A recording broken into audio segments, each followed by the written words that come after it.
Hi boys and girls, today we're going to talk about some vocabulary that goes with Rosie's walk.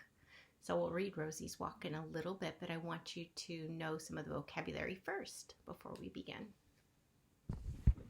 So in the story, Rosie's walk, they're going to use the word haystack, and this would be when all the hay has been harvested and they make it into a haystack.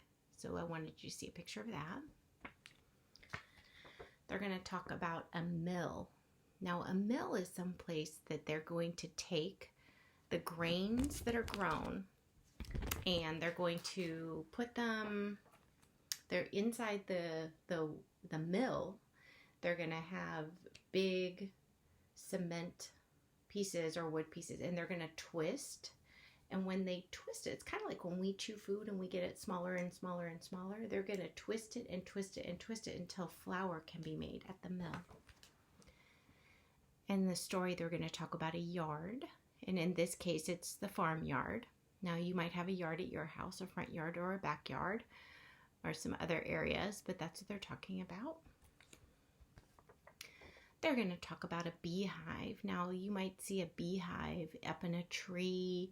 Sometimes they go to other places as well, but this is where the bees go, and they're going to make their honey. And so that's a beehive in a tree. And in the story, they're going to talk about a pond. And a pond is it's water that's in the ground. It's kind of like if it were nature's swimming pool. It doesn't flow anywhere. It just sits right there. But they're going to talk about a pond on the farm. And they're going to talk about a fence. Now, this is just one example of a fence. Of course, fences can be made out of wood like this one, but they can be made out of metal as well. But the fence is going to keep the animals in so that they can stay on the farm. So that's the vocabulary I want you to know before I begin reading.